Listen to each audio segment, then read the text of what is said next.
Hi, everyone, and welcome back to the newly evolved weTHRIVE podcast, a space where we now explore what it really means to grow, to lead, and to live in alignment. For those of you who do not know me, I am Casey Clark, founder of C. Clark Consulting, which is now Coalesce Coaching and Consulting, and I am your conscious growth strategist.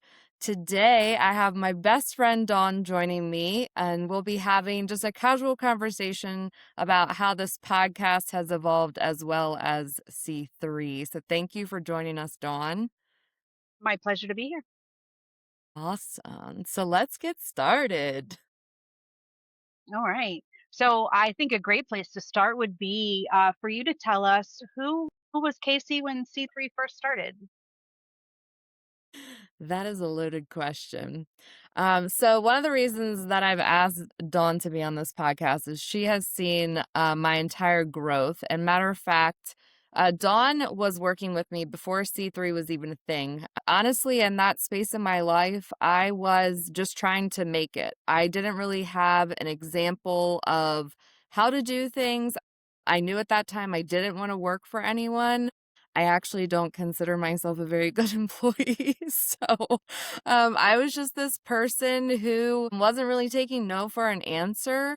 I was driven. I was going for things. I kept putting one thing in front of the other.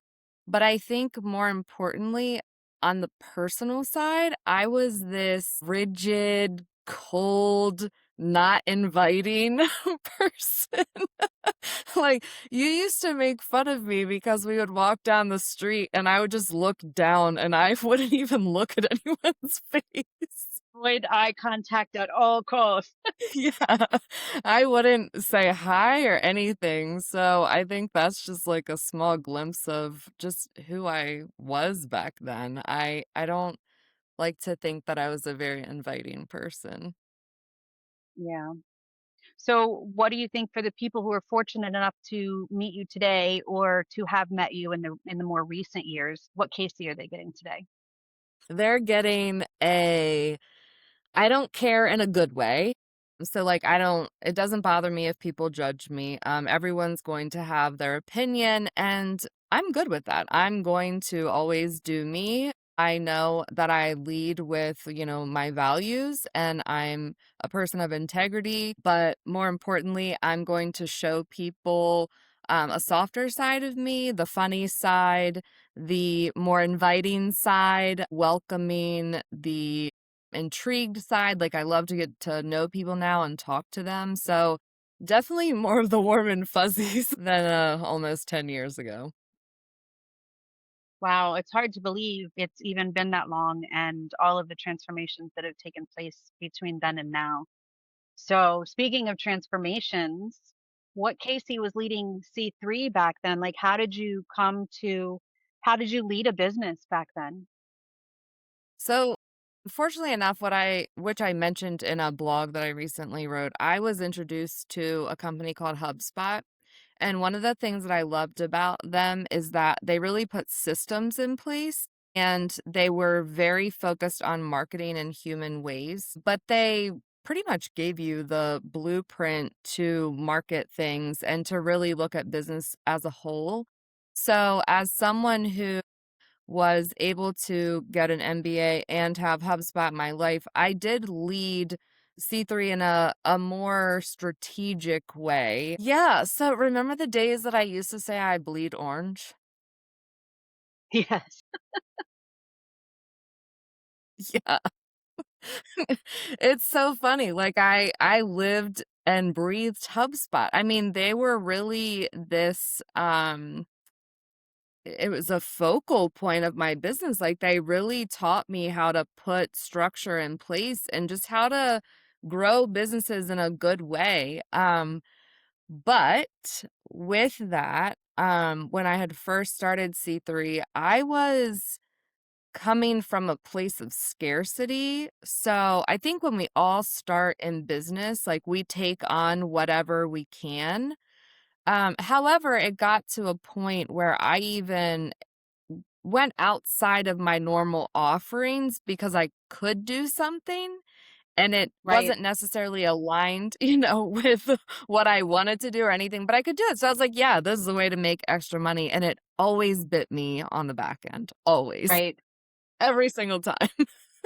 So, but that's where I was coming from. Like it was, if I don't operate at 1,000 miles per hour, then I am gonna fail. And that's just kind of where I came from. I definitely had that scarcity mindset. So, boy, how So things have changed. and they have, and what a blessing. So what pieces of that, Casey, are you bringing forward into today's leadership and the person that's running C3? So I think the biggest piece is, so I'm one who learns from my mistakes, and I tend to look at things as, oh, this is what I don't want to do. And I Right. definitely don't lead today out of scarcity. I really look at how something makes me feel, and I pay attention literally how my body feels and how my nervous system feels with it. And I'm pretty good at sensing when something is not going to fit well. Whereas, before, like I said, I might have taken a job just because it was extra money and I didn't take the time to slow down. So seeing where that got me and to, see how overextended I was, and I wasn't making, more money, like more time didn't equate to more money. It equated to more burnout essentially, Right. and you have helped me through many of those overextended times. But yeah, I definitely operate from a place of feeling now instead of a place of doing, and a place of being. Like, Right. I'm very intentional about taking time for myself these days. Well, that's wonderful. And that's actually a great segue into my next question because in your early podcasts, when you had guests, you would ask them what thriving meant to them. And I'm curious to know, with all the changes that you've gone through, has your definition of thriving changed for yourself? Absolutely. So, it's funny because I was listening to the first time that I was interviewed for this podcast, and thriving to me was about holistic well-being. And I believe that I specifically said in that episode that it was about finding balance and cohesion. And so, like, among all areas in your life, I love your oh, like, so, nowadays, I don't think that balance is an actual thing. I think integration is an actual thing, but balance to me, it immediately brings me to 50-50. Like, there's, this Right. equal balance, where there's some days where I have to be full blown, in a 14-hour day because it's needed, whereas another day I might be on the couch all day. You know what I mean? So I've learned to integrate my work and what I enjoy and what I need in order to keep going, like what keeps energizing me. So thriving has really morphed into this, like, I'm listening to my body. And when I'm listening to my body, I'm then able to serve and impact others. And that's where the true change happens. So I feel like that's when I'm thriving the most. Yeah, that's beautiful. That alignment is so important, when your head and your heart and all of the things are in a row where they're supposed to be, what a difference that makes. Yeah, So where I'm before I was like, where's my head? Where's my heart? right. Exactly. And it's push pull and it's all the things and it doesn't it feels yucky, right?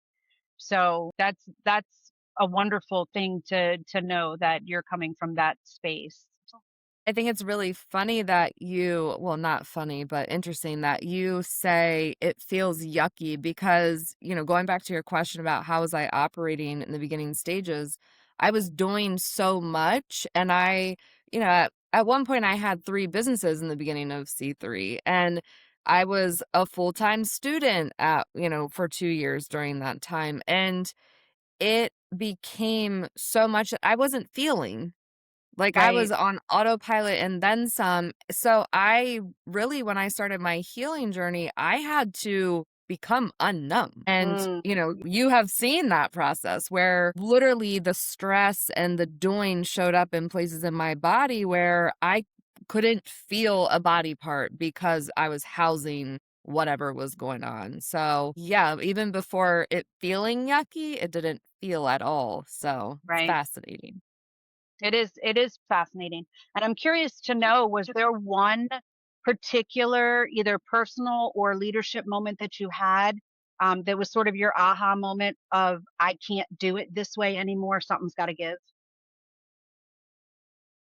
I would have to say, so it was in 2015 when I went on anxiety and depression medication. It might have been a little before that, but somewhere around that time, I was um, just getting started in my career. So actually, I think it was before that because I was just getting started in marketing, and I was on anxiety and depression medication. The first time that I felt like I needed to use medication to help me cope, and fast forward to 2019, I had gone back on anxiety medicine. So then, I was on it for a while. I was going through some things, I was experiencing some stuff, and there was a moment where I was actually doing yoga, and I was sitting on the floor, and well, I had my mat, and I went to get on the floor, and the place that I was staying, that moment actually reminded me of my childhood and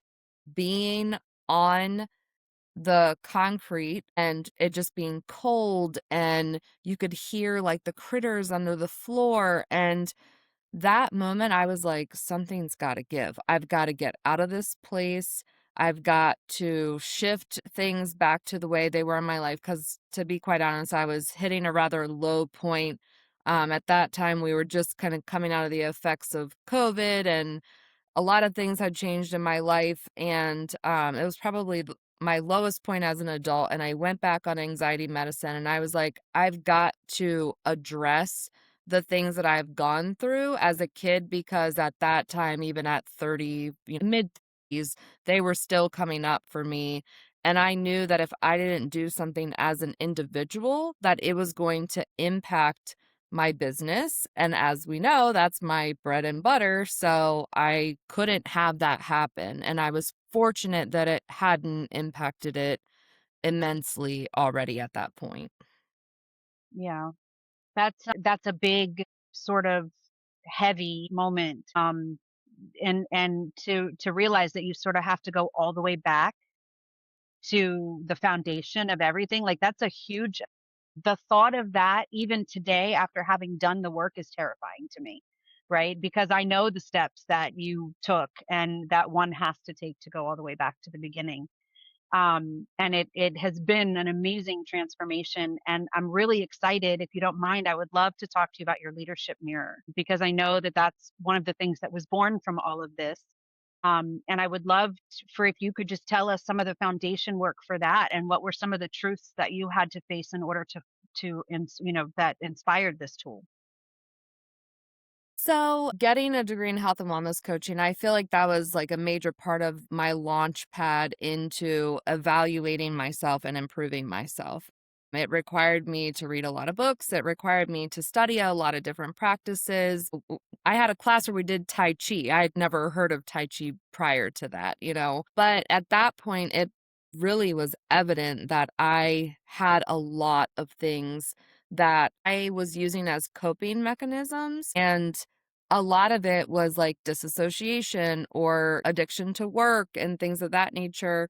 And going back and looking at how that was impacting my business. And I'm a very visionary person. So seeing where I was and where I wanted to go, I knew that that version of me then couldn't get to where I was going. I knew I had to change some habits. I knew I had to change people around me, experiences, my thought process. Like I knew I had to change a lot. And one of the foundations that they kind of gave us as a foundational tool to work with was the wellness wheel. And fast forward to just this year, like I said, I take quiet time for myself, and I was sitting there and I was like, oh, I have been working on how I am showing up in business, and every single part of that wellness wheel I can tie to a piece of my business. And I even went back to 2019 and then looked at my books. And then I fast forwarded to 2022 when I really started to do deep, like inner child work. And I looked at that and I was like, oh my goodness, like my books had doubled in my income. And I'm like, this is amazing. I grew, my business grew. So I'm like, I have been kind of the proof of concept without even realizing what I was doing. And then when I had that realization, like I literally just created this whole assessment to evaluate where a person is in their business. And then I was like, oh, I already know all the ways that we can put systems in place and strategy in place, just ways that we can grow a business as a whole. So I can not only help people identify the gaps, I can help them close the gap by coaching them and implement the things in their business to help them grow. And it was just like this biggest aha moment for me. So every part of the 8 pieces of the wellness wheel I've matched to business so that people can truly grow.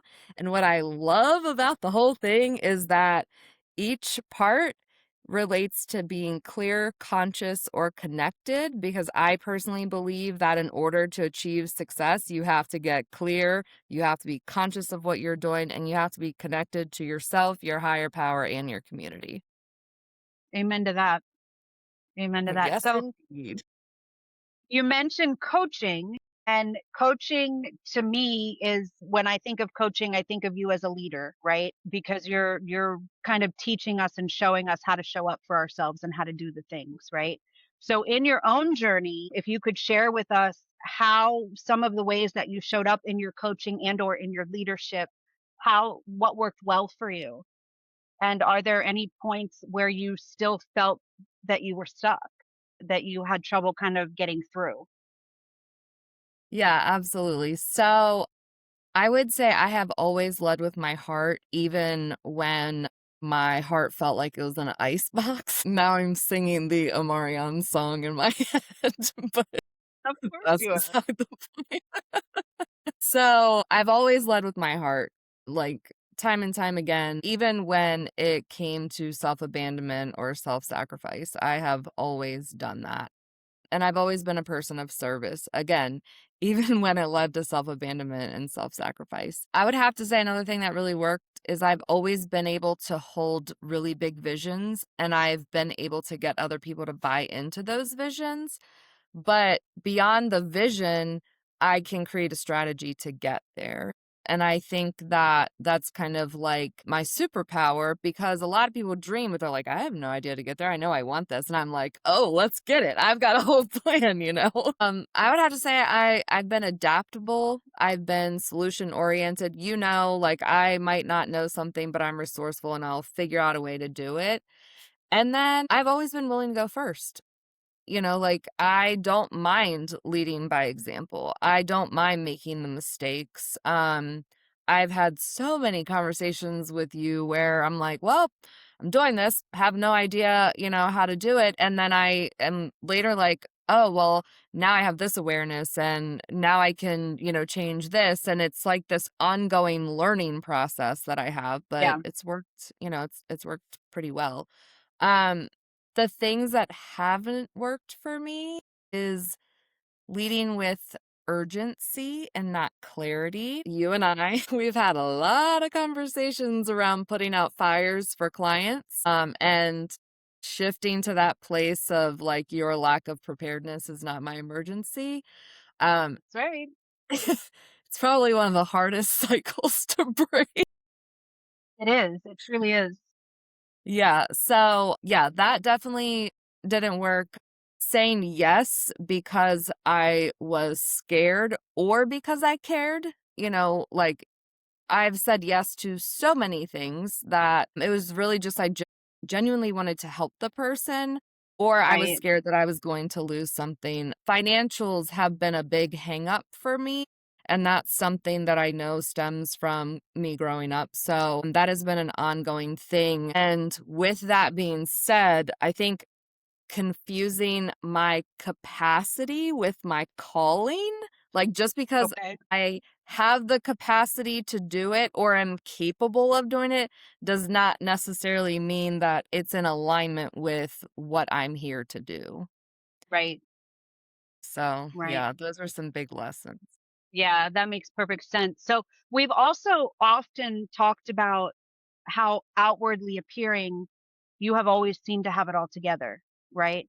And that image of the duck paddling like heck underwater, right? While they just look like they're gliding along the water on top. That kind of reminds me of sort of how I've always thought about you because outwardly you look like you're just gliding along the water, right? But because I know you, I know that inside sometimes you're panicking like crazy, right? So Yeah. what did that disconnect sort of teach you about your leadership? Well, I would say that a lack of self-connection is not success.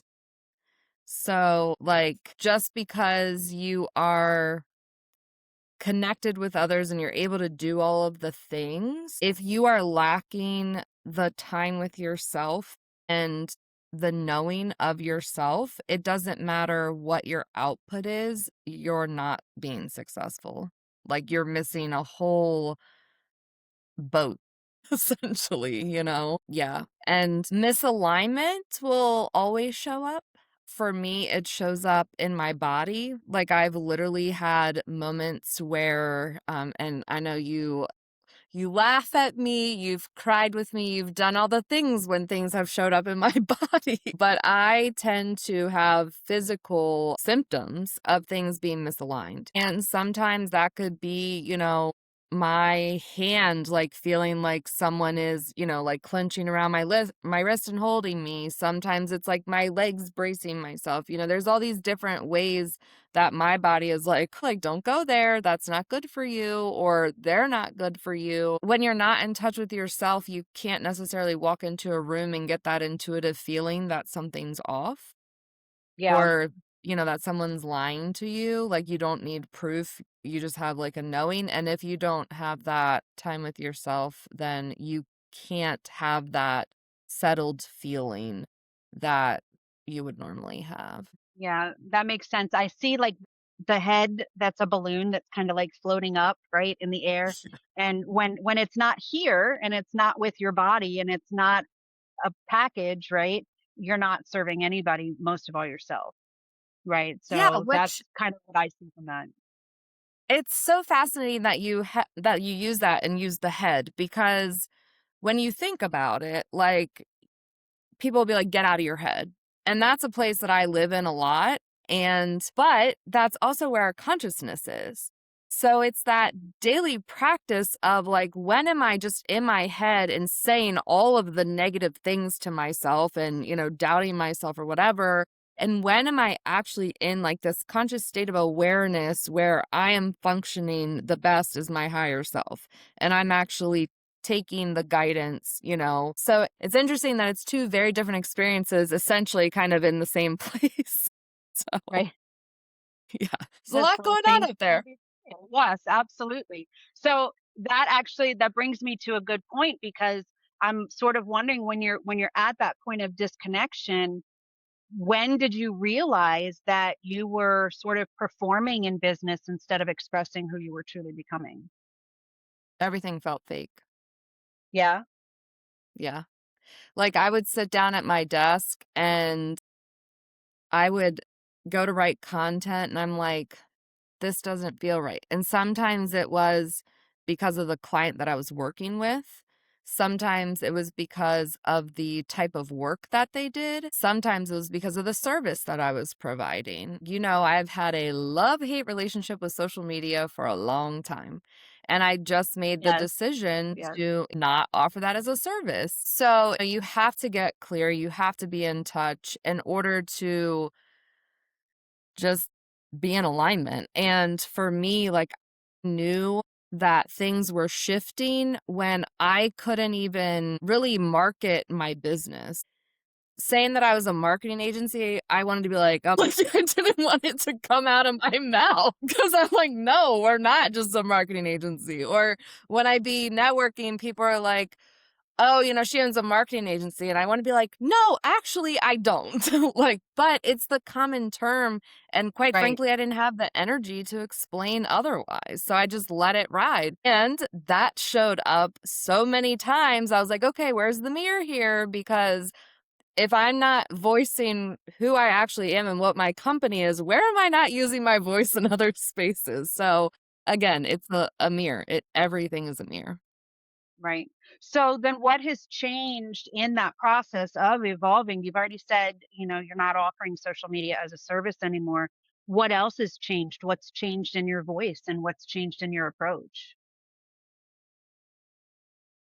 More confident because I've done the actual work, so it feels very authentic, whereas before, like, I was coming across as this, like, polished professional business owner, and anyone who knows me, like, yes, I can be professional, I can fit into any room, and also, I'm from Frederick, the country part of Frederick, like, my family. I don't come from the most polished place. I don't try to be the most polished person. I'm just me. I'm real.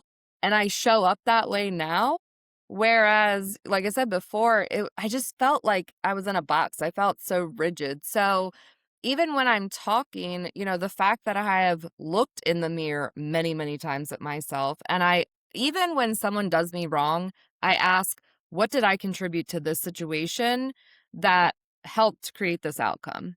Yeah. And I'm always, sometimes to a fault, looking at how I contributed to something. So knowing that I've done the work, I can actually show up and say, I am clear, I am conscious, and I'm connected. And it's proven in the way I walk, the way I operate, who I talk to.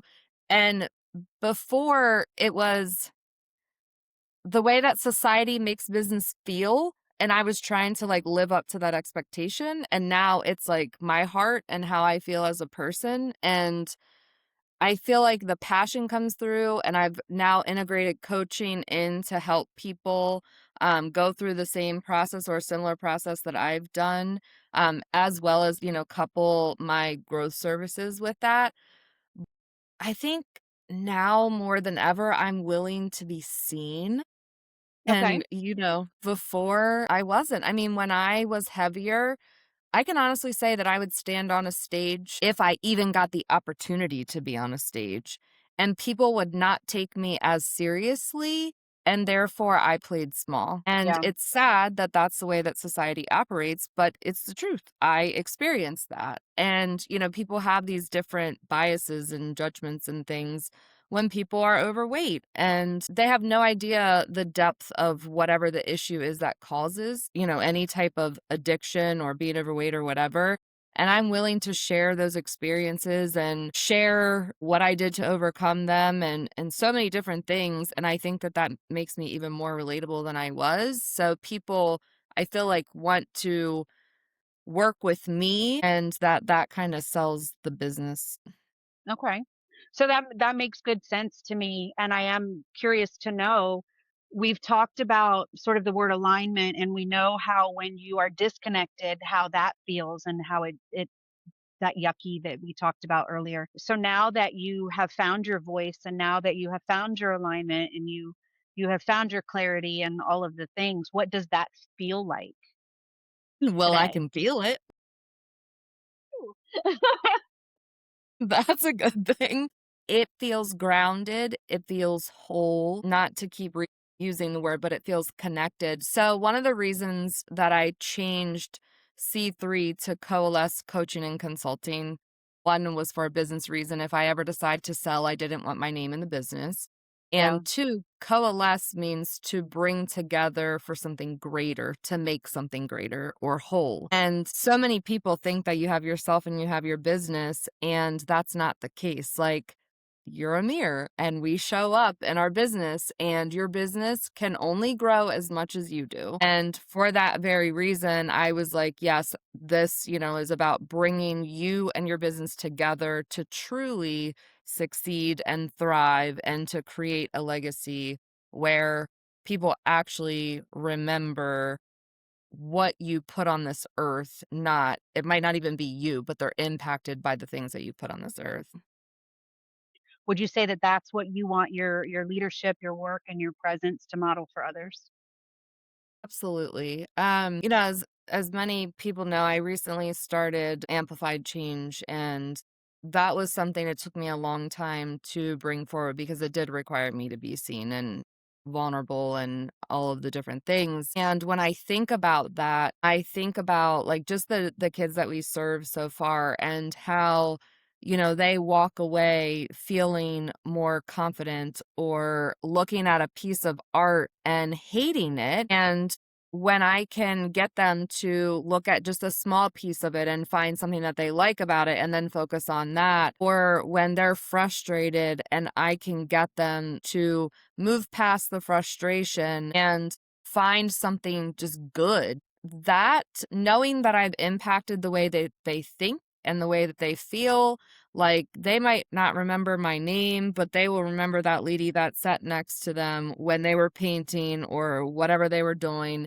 and who just helped them go through the emotions and whatever they were experiencing that day, and help build their confidence and help build their resilience. And who knows, they might be facing, a much bigger problem down the road, and they might go back to that moment when I told them to just keep going. So knowing that I like just one little seed that I've planted can really grow for both adults that I'm working with C3, knowing that I can help them expand their business and kind of take that glass ceiling off of it and get beyond whatever their barriers that they have are, or that I'm helping kids.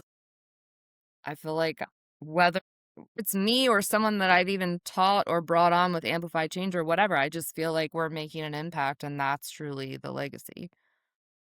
So speaking of legacies, what is one thing that the future version of you would thank you for today? One thing? My, that's hard. Many.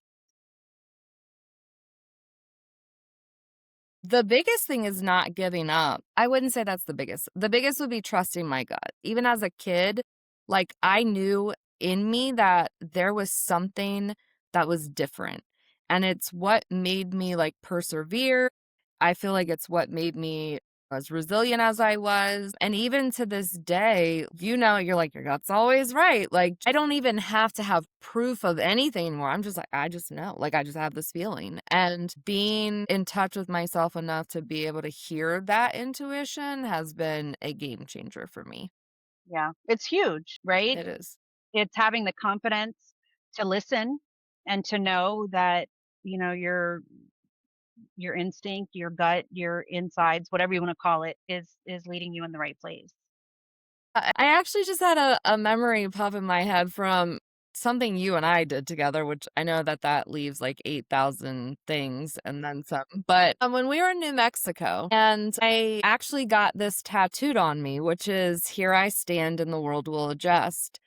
And I think the fact that I was willing to take a stand for myself and for others now, and I don't care. Yeah, we all to some extent care what people think of us. But at the end of the day, I am going to do what I feel that I am called and I'm here to do. And I fully live by "Here I stand and the world will adjust," because it's happening and people can like it, not like it, whatever. But I think about that time and, of course, you got lucky and were down at the bottom of the hill, and I had to hike all the way up the mountain with whatever I could carry. But I remember sitting on a a rock, and I don't know how I found a random rock that was like a ledge. It was literally like a, I don't know, like a God-made seat, and I was sitting there on that, and I was journaling about people that I had,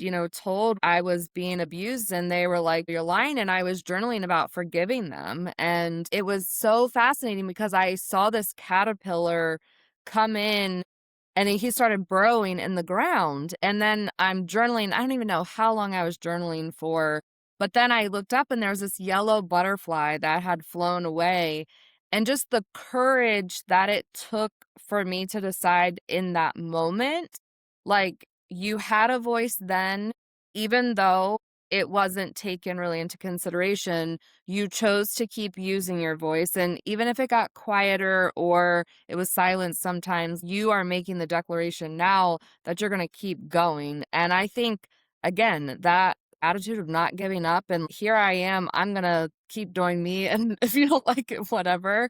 I think that it has been a game changer for me. Yeah, Yeah, that's powerful. we've had some very interesting, We have, we have. So if you had to sort of wrap it all up for that person who's starting to hear the little whisper or feel the little nudge that they've outgrown who they've been, what's one question that they can ask themselves in order to start their own realignment? ooh, that just gave me goosebumps. Mm, One question to start their realignment. I'm gonna say, how does it make me feel? And truly check in and notice if your breath is shallow. Notice if you're like gulping when you swallow. Are your hands tensing? Is your jaw clenching? Is your leg shaking? Whatever it is, notice that. And if you can't feel it, notice that too, because your body is telling you something either way. And I truly feel like when we can have that brain body connection, that really opens up an awareness like no other, and it'll lead you exactly where you need to go if you listen. that's great advice. Just listen, right? Sometimes that's the hardest thing in the world to do. Yeah. And Yeah. ask, right, Dawn? Just Yes, ask. Even if it sounds dumb, just ask. that's that. Yeah. Yeah. I think those are some wonderful words of wisdom, and I appreciate your transparency and your vulnerability. I know that it's not always easy to share from where you've come, but you have, to quote Telly Savalas, you've come a long way, baby. I know you probably don't know who that is, but Yeah, I'm like, whatever, I'm just gonna trust you on that one. I've done a lot of personal development, not a lot of watching movies, okay? it's okay. We'll let that one slide. Yeah, it has been quite the journey, and I'm glad that I'm finally in a place where I do feel comfortable enough to share it with others in hopes that something that's said will help them along their journey and give them a little bit more hope. Yeah. Well, thank you for So, sharing you. yes, and thank you for allowing me to share me and for sharing you too. I love you bunches. Right back at you. I love you too. Awesome. Well, thank you all so much for listening. I hope you found this insightful and helpful in some way. And stay tuned because as we move forward, we will be interviewing new leaders. We'll be re interviewing some people we've interviewed in the past, all about how they're getting clear, conscious, and connected to create their legacy. So, thanks again for joining.